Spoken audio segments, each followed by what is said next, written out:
I'm Logan Crawford, and right now on Spotlight, we're diving into Godward, The Prodigal Steps. It is written by an amazing author. His name is Larry McClure. This profound work encapsulates a journey of spiritual discovery spurred by personal tragedies, where the author seeks wisdom and understanding over a 40-year quest. We're delighted to have this very talented author join us here today on Spotlight. We thank our team at Atticus Publishing for helping us put him in the spotlight today. And we ask viewers like you to support writers like him by subscribing to our channel and by purchasing his wonderful book. The links are below this interview. Larry, great to see you here today. Thanks for joining us. Thanks. It's good to meet you, and thanks for having me on your show. It's my pleasure. Let's start out by giving the folks at home an overview of what Godward is all about. Well, it started when I was very young. I was about 8 years old, and my parents didn't go to church, but our next door neighbors did, and they took me and my twin brother to church with them. And about 8 years old, I was saved and baptized.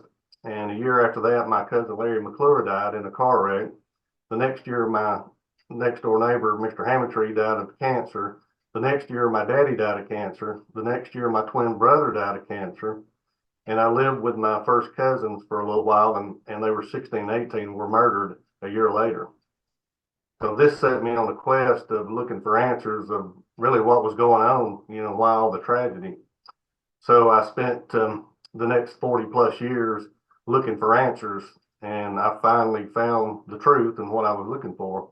And what I found was it was the law of one, that God is one, there's one spirit, one truth.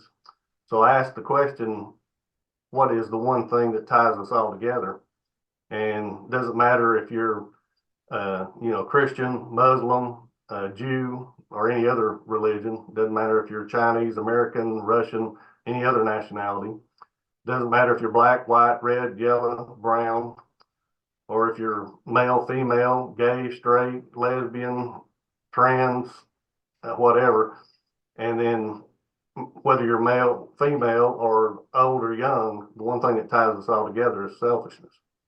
So that's what I discovered, and that's what my book is pretty much based on, is selfishness. Selfishness was the original sin, and it's what has destroyed all the civilizations, including the Atlanteans, the Romans, the Greeks, the Babylonians, and it's on course to destroy our civilization if we don't eliminate it from our lives and our consciousness.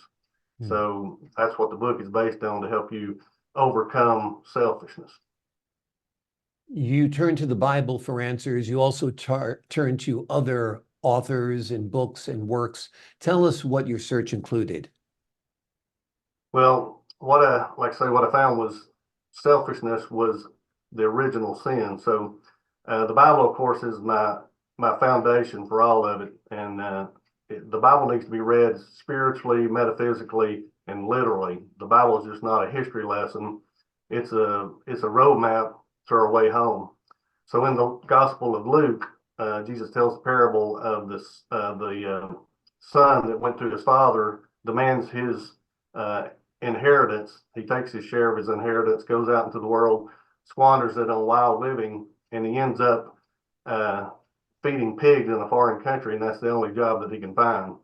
So he realizes that if he don't, make his way back home, he's probably going to die there. So what I discovered was there are 7 steps that led the prodigal son to the pig pen, I call it, and then there's 7 that led him back home. These I call the prodigal steps, and everyone is a prodigal son, and everyone goes to the pig pen. And I'll give you an example of how it works.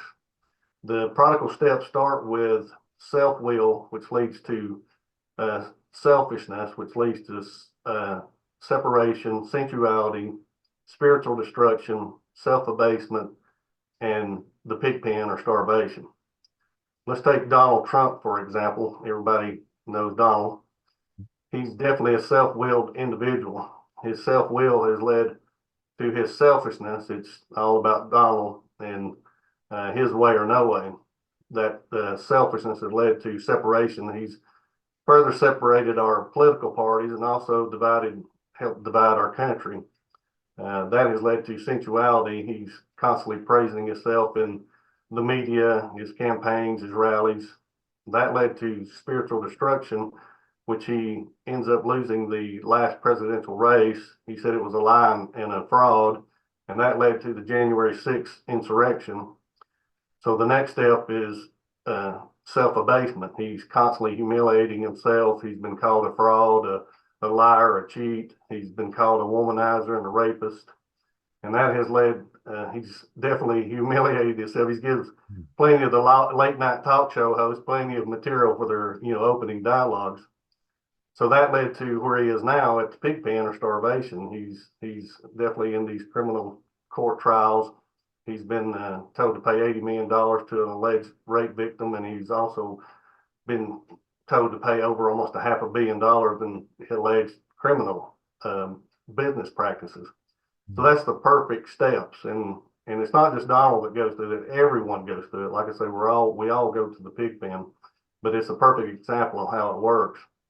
But we also, fortunately, have the opportunity to undo those steps and erase the mistakes and errors that we made. Hopefully, Donald will read my book and find out how, because the way to get out of it is to follow the next 7 steps that reverses the 7 steps that led to the pig pen. They reverse them going back home. So if you want to know how to reverse these errors in your life, you need to read my book.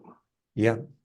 Very, very fascinating. I mean, I guess selfishness and self-interest are kind of core to the human being because it also pertains to survival. I guess it's when that selfishness is overwhelming, where your esteem and regard for yourself is so much greater than that you have for others, is when you get into trouble, correct? That's correct, because you violated the first commandment to have another God before God.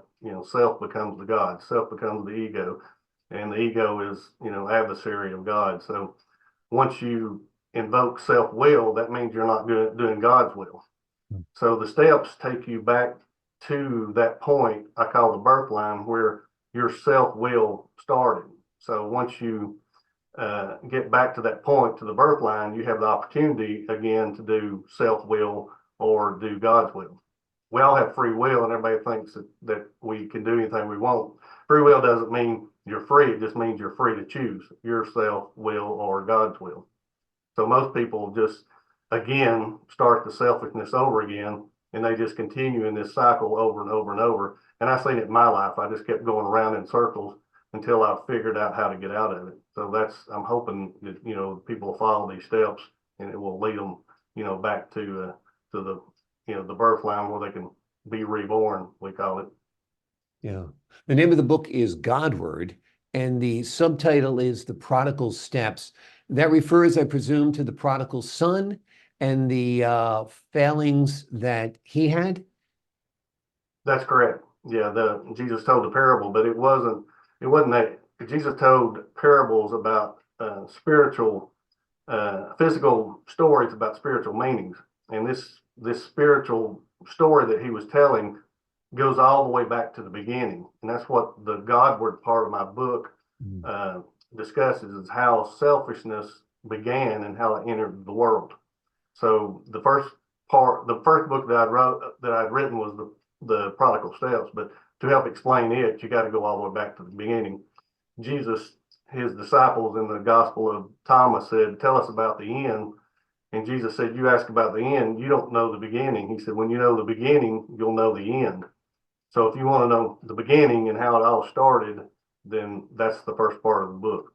That'll show you how we all came to be here and why we're here and really where it's all going to go. If you want to know the end, like I said, you got to know the beginning. And most people are just like the disciples, are wanting to know how it's all going to end. Exactly. A lot of people give it to me now, give it to me now. It's an amazing book. It's amazing insight. The name of the book is Godward, The Prodigal Steps. It's written by Larry McClure. It is a profound work that takes a look at the journey of 40 years, a journey of spiritual discovery that was spurred by personal tragedies. The author, however, did find wisdom and understanding during his quest, and now he's sharing that wisdom and understanding with you within the pages of this book. Larry, thank you so much for joining us here today on Spotlight. Right, thank you. And these are not the only steps. They are the steps that, we need to start to get to the point where we eliminate selfishness. My next book is called Godward, the Wilderness Steps. So I've got 7 more steps that you need to follow that take you to the promised land. And then there's some more steps after that. So don't think you're finished just by reading the book. There's more to come. So stay tuned. Sounds good. Well, just like life itself, there is always more to come, and you don't know what's around the corner. You've got a sequel to this book coming out, and who knows, there might even be a book after that. You do have a lot of great insight and wisdom to share, as I mentioned before. Larry, thank you so much for joining us here today on Spotlight. Thanks for having me. My pleasure. And to the folks at home, I'm Logan Crawford, thanking you for your time this time. Until next time on Spotlight.